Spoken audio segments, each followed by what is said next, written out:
Lazy gardening is really about choosing the right plant. You want a garden that looks full without constant watering, pruning, or giving up every weekend. You do not need to be a perfect gardener. You need the right plants for the right spaces. On November 15th, 2023, the USDA released its updated plant hardiness zone map. It is built on 30-year averages of annual extreme minimum temperatures, divided into 10-degree Fahrenheit zones and 5-degree Fahrenheit half zones. Before you buy a single perennial, check your zone, because the difference between a garden that thrives on neglect and one that dies by summer comes down to one decision most beginners skip. Every garden has a spot where sun barely reaches and nothing seems to thrive. The real shortcut starts with knowing what that shady patch actually needs. First, match your perennials to your USDA zone. Do not just grab whatever looks good at the store. The updated zone map, released in November 2023, uses 30-year averages and divides the country into 10-degree zones, with 5-degree half zones for more precision. Once you know your number, turn your attention to the shade itself. Is it dense, or does light filter through for a few hours? Does the ground stay damp, or does it dry out quickly?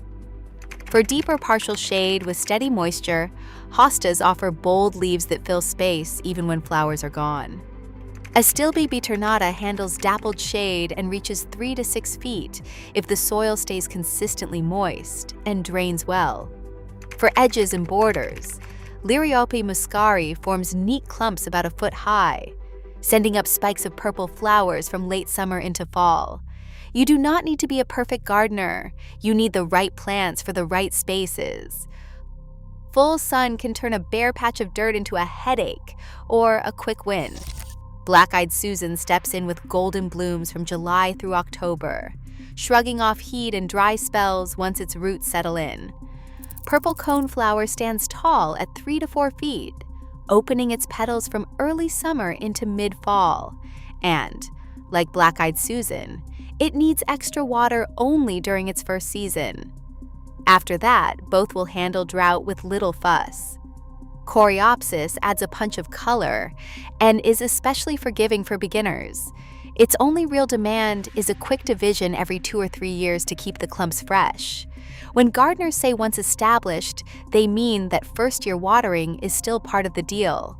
After that, these plants do the heavy lifting on their own. These are the plants that make a beginner garden look intentional. A sunny bed, once a trouble spot, now fills itself with color and shape. No weekly checklists required. On the hottest, driest edge of the yard, plant choice matters more than effort.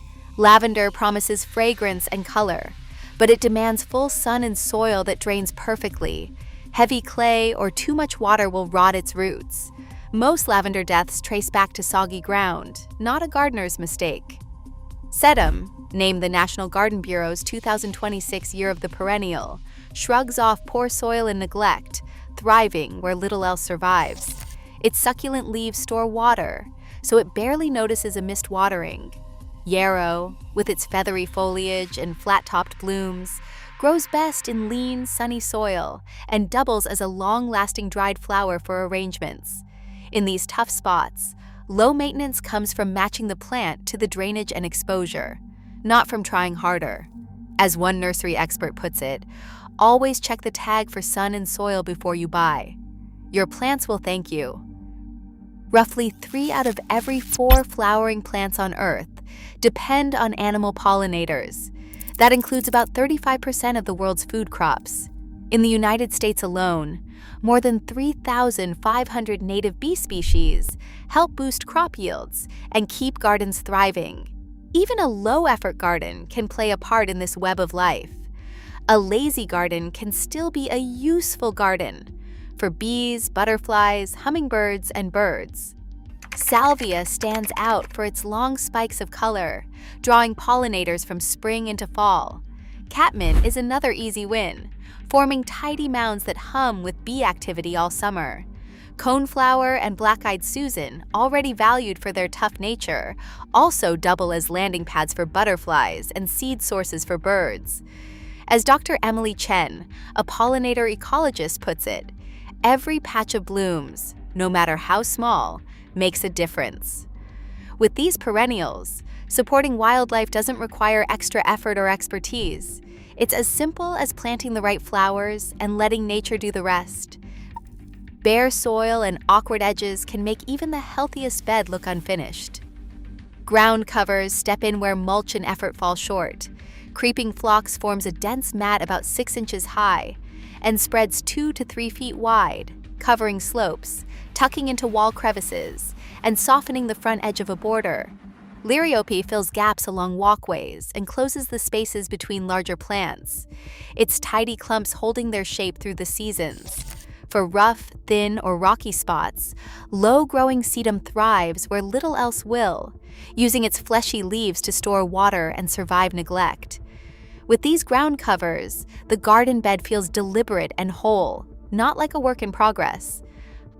Height and structure. Finish the picture.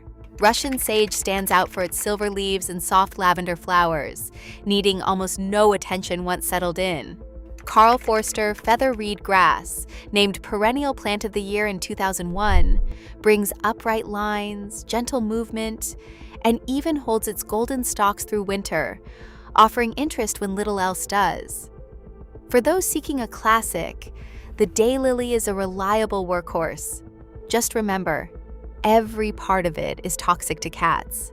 The real shortcut is this. Pick just 3 plants to start. Choose one for shade, hosta, astilbe, or liriope. Add 1 sunny color, black-eyed Susan, coneflower, or coreopsis. Finish with 1 for height or structure, Russian sage, sedum, Carl Forster feather reed grass. You don't have to be a perfect gardener. You just need the right plants in the right places.